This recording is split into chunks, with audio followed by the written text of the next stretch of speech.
کرام علیہم رضوان میں سے کہ اماں جی نبی پاک کے اخلاق کس طرح کے تھے؟ تو فرمانے لگی قرآن مجید ہی رسول پاک کے اخلاق ہیں۔ اور پھر حضرت عائشہ صدیقہ رضی اللہ تعالیٰ عنہ اس شخص سے کہنے لگیں چاہے تو سورہ مومنون پڑھ لو۔ تو انہوں نے یہ ابتدائی آیات سورہ مومنون کی جب تلاوت کی تو حضرت عائشہ فرمانے لگی یہی تو میرے نبی پاک کے اخلاق ہیں، اور یہی وہ آیات ہیں جن میں اللہ تبارک و تعالیٰ نے بندہ مومن سے تقاضا کیا ہے کہ اگر وہ جنت کا وارث بننا چاہتا ہے، جنت وہ جگہ ہے جہاں رسول کریم علیہ السلام کا قرب بھی ملے گا اور رب کریم کی زیارت بھی نصیب ہوگی، وہ مقام فلاح، وہ مقام کامیابی، وہ مقام جہاں اللہ تعالیٰ اپنے بندوں پر اپنی رضا نازل فرمائے گا، اس مقام کا نام مقام جنت ہے۔ تو اس سورہ مبارکہ کی ابتدائی آیات کے اندر اللہ تبارک و تعالیٰ نے ان صفات کا تذکرہ فرمایا ہے کہ اگر وہ صفات ہم اپنے اندر پیدا کرنے میں کامیاب ہو جائیں، معنی یہ ہے کہ ہمیں اللہ تبارک و تعالیٰ نے جنت کا وارث بنا دیا ہے۔ بڑے غور کے ساتھ سورہ مومنون کی ان ابتدائی آیات پر غور کرنا چاہیے۔ رب فرماتا ہے قد افلح المؤمنون، تحقیق مومن کامیاب ہو گئے۔ کون سے مومن؟ الذین ہم فی صلاتہم خاشعون، وہ جو اپنی نمازوں میں گڑ گڑانے والے ہیں، خشوع کے ساتھ، عاجزی کے ساتھ، انکساری کے ساتھ، ذوق کے ساتھ نماز پڑھنے والے ہیں۔ والذین ہم عن اللغو معرضون، اور وہ جو بیہودہ باتوں سے منہ پھیرنے والے ہیں، لغویات سے اپنا رخ پھیرنے والے، سنجیدہ لوگ۔ پھر ارشاد فرمایا والذین ہم للزکاۃ فاعلون، جو زکوٰۃ دینے کا کام کرنے والے ہیں۔ پھر فرمایا والذین ہم لفروجہم حافظون، اور وہ لوگ جو اپنی شرمگاہ کی حفاظت کرنے والے، اپنی شرمگاہ کی حفاظت کرنے والے، الا علی ازواجہم، مگر یہ کہ اپنی بیویوں پر، او ما ملکت ایمانہم، یا اپنی شرعی باندیوں پر۔ اس زمانے میں جو لونڈی خریدی جاتی تھی اس سے بھی وطی کرنا جائز تھا، اگرچہ اب لونڈیاں موجود نہیں ہیں تو یہ فعل بھی موجود نہیں، سوائے اپنی بیویوں پر یا شرعی باندیوں پر۔ فَإِنَّهُمْ غَيْرُ مَلُومِينَ، فرمایا جو یہ کام کرے اس پر کوئی ملامت نہیں ہے، اپنی بیوی کے پاس شرعی طریقے سے جائے یا باندی کے پاس جائے۔ فَمَنِ ابْتَغَىٰ وَرَاءَ ذَلِكَ، اور جو آدمی اس کے بعد اس حد سے بڑھے، اس کے سوا کچھ اور کرے جو بندہ، فرمایا فَأُولَٰئِكَ هُمُ الْعَادُونَ، یہ لوگ حد سے بڑھنے والے ہیں، جو لونڈیوں اور باندیوں کے علاوہ، اپنی بیویوں کے علاوہ کسی اور جگہ گندگی کریں، یہ حد سے بڑھنے والے، حدوں کو کراس کرنے والے لوگ ہیں۔ پھر ارشاد فرمایا والذین ہم لِأَمَانَاتِهِمْ وَعَهْدِهِمْ رَاعُونَ، اور وہ جو اپنی امانتوں اور اپنے وعدوں کی رعایت کرتے ہیں، امانتیں ادا کرتے ہیں، وعدے پورے کرتے ہیں۔ اور وہ لوگ جو اپنی نمازوں کی حفاظت کرنے والے ہیں، جن میں یہ خوبیاں آ گئیں، میرا رب فرماتا ہے نماز میں خشوع وضو حاصل ہو گیا، فضولیات سے بچ گئے، زکوٰۃ ادا کرنے والے بن گئے، شرمگاہ کی حفاظت کرنے والے بن گئے، امانتیں عہد پورے کرنے والے بن گئے، اپنی نمازوں کے محافظ ہو گئے۔ اللہ اکبر، قربان جائیں۔ مالک فرماتے ہیں اولئک ھم الوارثون، یہی لوگ تو وارث ہیں۔ یا اللہ کس چیز کے؟ فرمایا الذین یرثون الفردوس، یہ لوگ جنت کے وارث ہیں، یہ جنت کے وارث ہیں یہ لوگ۔ ہم فیہا خالدون، اور فردوس سے، جنت سے نکالے نہیں جائیں گے، ہمیشہ ہی جنت میں رہیں گے۔ یہ آیات اللہ کا مطالبہ بھی ہے، یہ آیات صحابہ، اہل بیت، اولیاء اللہ، ان تمام کی سیرت کا عکس بھی ہے۔ اور سب سے بڑھ کر سیدہ عائشہ صدیقہ فرماتی ہیں یہی تو آیات ہیں جنہیں اچھی طرح سمجھ لو گے تو تمہیں مدینے والے کے اخلاق بھی سمجھ میں آ جائے گا، حضور کے اخلاق بھی تمہیں سمجھ میں آئیں۔ بڑے غور کے ساتھ سورہ مومنون کی ان ابتدائی آیات پر غور کرنا چاہیے۔ رب فرماتا ہے قد افلح المؤمنون، تحقیق مومن کامیاب ہو گئے۔ کون سے مومن؟ الذین ہم فی صلاتہم خاشعون، وہ جو اپنی نمازوں میں گڑ گڑانے والے ہیں، خشوع کے ساتھ، عاجزی کے ساتھ، انکساری کے ساتھ، ذوق کے ساتھ نماز پڑھنے والے ہیں۔ دیکھیں قرآن نے یہ نہیں کہا شروع میں کہ وہ لوگ اپنی نماز پابندی سے پڑھتے ہیں، بلکہ فرمایا وہ نمازوں میں عاجزی کرتے ہیں، وہ نماز میں خشوع کرتے ہیں، خضوع کرتے ہیں۔ نماز ہم بھی پڑھتے ہیں، ڈھیر سارے لوگ ہیں جن کا یہ مطالبہ ہے کہ میرا نماز میں دل ہی نہیں لگتا۔ پہلی بات تو یہ ہے کہ دل نہ بھی لگے تو نماز پھر بھی پڑھنی ہے، اور دوسری بات یہ کہ دل لگانے کو بھی تو کچھ انسان کے پاس چیزیں ہونی چاہیے نا، کوئی ضروریات ہوتی ہیں۔ سب سے پہلی بات یہ کہ مسئلہ نماز کا نہیں، مسئلہ اہمیت کا ہے۔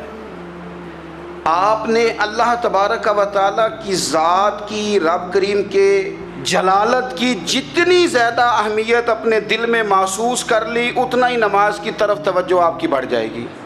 آپ سادی سی مثال ہے، غور کر لیں، جتنا آپ اپنے استاد کو پروٹوکول دیتے ہیں، جتنی عزت کرتے ہیں، اتنا ہی وقت پہ آپ ان کے پاس پہنچ بھی جاتے ہیں۔ اگر آپ کے دل میں اہمیت نہیں ہے تو آپ ڈال دیں گے، اور جس استاد کی اہمیت ہے اس کے فون کی گھنٹی بجتے ہی فون بھی اٹھایا جائے گا، اور بات پوری مکمل بھی نہیں ہوگی تو کہا جائے گا جیسے آپ کہیں گے، اور جو وقت وہ دیں گے ان سے 10 منٹ پہلے پہنچنے کی کوشش بھی کی جائے گی۔ بس سمجھ لیں دل لگنے نہ لگنے کا مسئلہ نہیں، اہمیت کا مسئلہ ہے۔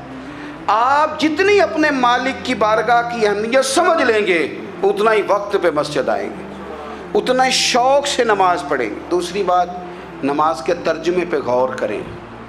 آپ یقین کریں اگر نماز کا ترجمہ ہمیں آ جائے نا تو ہمیں تو یوں لگے کہ ہم تو اپنے مالک کی بارگاہ میں عرض و معروض کرنے حاضر ہوئے ہیں۔ یہ سورہ فاتحہ ہی دیکھ لیں آپ، حضور فرماتے ہیں، رب فرماتا ہے سورۃ فاتحہ آدھی میری ہے آدھی میرے بندے کی ہے۔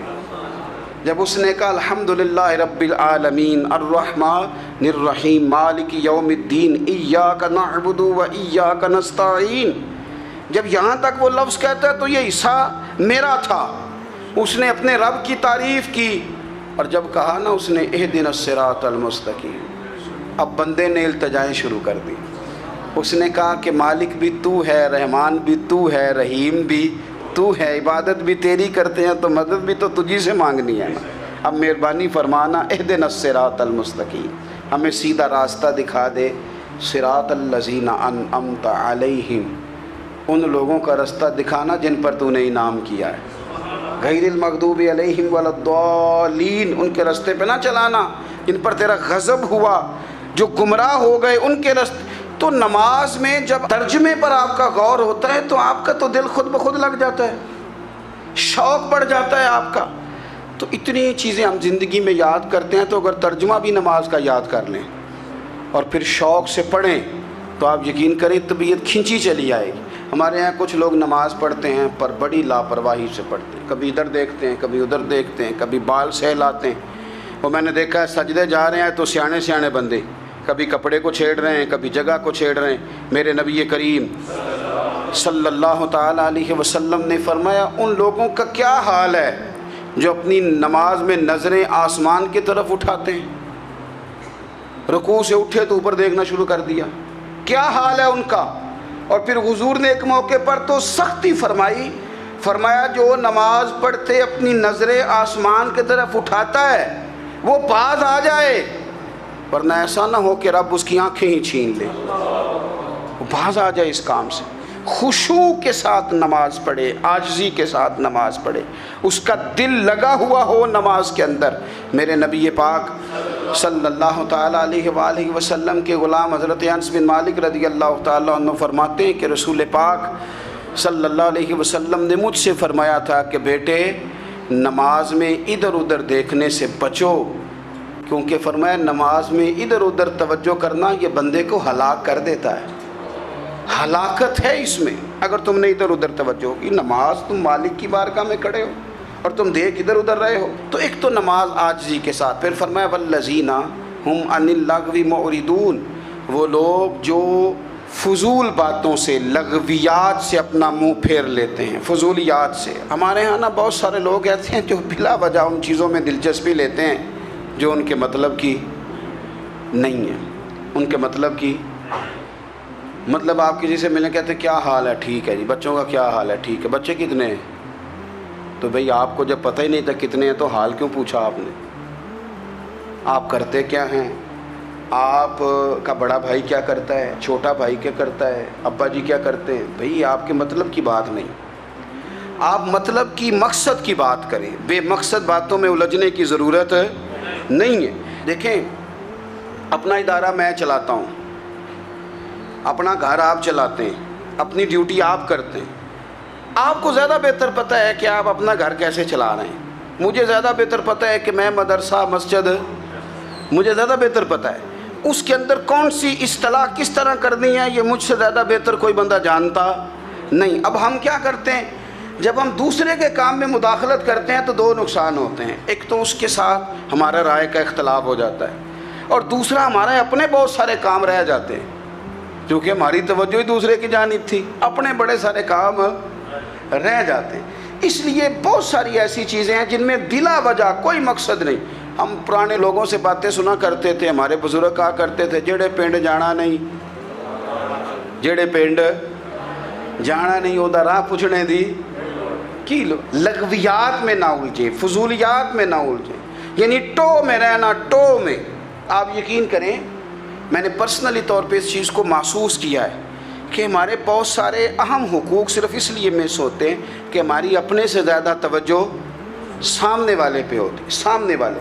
میں نے دیکھا بڑے بڑے عجیب سوال اور بڑے بڑے انوکھے سوال، مطلب یہ کہ اتنی لمبی چوڑی، اور لوگوں کو بڑا پتہ ہوتا ہے یہ فلاں آدمی جو ہے اس کے بچے کتنے ہیں، وہ بیاہ کہاں پہ ہیں، کس کس علاقے میں ان کی شادیاں ہوئی ہیں۔ اتنی تفصیلات کی ہمیں ضرورت نہیں ہے، ہم سے تو ہمارے بارے میں پوچھا جائے گا، تو ہمیں اپنا معاملہ بڑا صاف ستھرا۔ دیکھیں کیا سونی بات کی مدینے والے رسول نے، قربان جائیں حضور کے جملوں پر۔ ایک شخص نے پوچھا حضور سونا اسلام کون سا ہے، خوبصورت مسلمان کون ہے؟ تو نبی پاک صلی اللہ علیہ وسلم نے فرمایا وہ خوبصورت مسلمان ہے جو بات اس کے مقصد کی نہیں، بے معنی ہے وہ بات وہ چھوڑ دے۔ بے مقصد باتوں سے الجھنا جو بندہ چھوڑ دے وہ مسلمان بڑا سونا مسلمان ہے۔ ہم کمزور اس لیے ہوتے ہیں کہ ہماری توجہ زیادہ دوسروں کی باتوں پر پڑتی ہے۔ پھر فرمایا والذین هم للزکاۃ فاعلون، وہ لوگ جو زکوٰۃ دینے کا کام کرتے ہیں، صدقات کرتے ہیں، خیرات کرتے ہیں، وہ کامیاب ہو جاتے ہیں۔ پھر فرمایا والذین هم لفروجہم حافظون، وہ جو اپنی شرمگاہ کی حفاظت کرتے ہیں۔ نوجوان میری بات پر توجہ کریں، فرمایا وہ لوگ جو اپنی شرمگاہ کی، والذین هم لفروجہم حافظون، وہ لوگ جو اپنی شرمگاہ کی حفاظت کرتے ہیں۔ حضور غوث پاک رضی اللہ تعالیٰ عنہ فرمایا کرتے تھے دو چیزیں انسان اپنی سنبھال لینا، ایک پیٹ اور ایک شرمگاہ، تو فرماتے تھے ولایت اس کے بڑی قریب آ جاتی۔ ہم نہ ان لذات میں الجھ جاتے ہیں۔ سیانے سیانے بندے روٹی کمر سیدھی کرنے کے لیے کھانی چاہیے، زبان کے ذائقے کے لیے نہیں کھانی چاہیے۔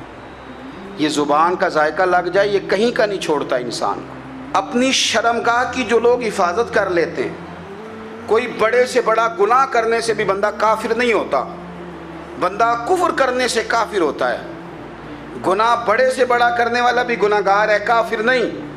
لیکن بعض گناہ ایسے ہیں جو جس وقت بندہ کر رہا ہوتا ہے اس وقت وہ مومن نہیں ہوتا۔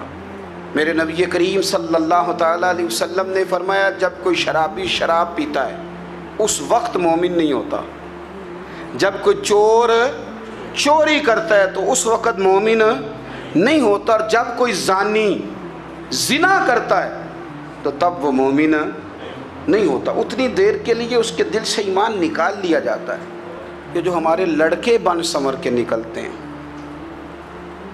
یہ جو میک اپ کا خرچہ لڑکیوں کے برابر لڑکوں کا ہوتا جا رہا ہے، یہ جو لڑکے بھی رات کو چہرے پر کریم لگا کر کے سوتے ہیں، یہ بتا سکتے ہیں کہ مقاصد کیا ہے؟ بتا سکتے ہیں؟ یعنی بچے بھی بغیر شیمپو کے بال نہیں دھوتے، مثلا کیا کرنا ہے آپ نے اس کا؟ بڑی بڑی قیمتی چیزیں جو ہیں وہ آپ نے رکھی ہوئی ہیں، مقصد کیا ہے؟ یہ جو ہمارے بچے بن سنور کے نکل رہے ہیں تو کیا دعوت دے رہے ہیں سوسائٹی کو؟ شارٹ نکرے پہن کے جو نکلے ہوئے ہیں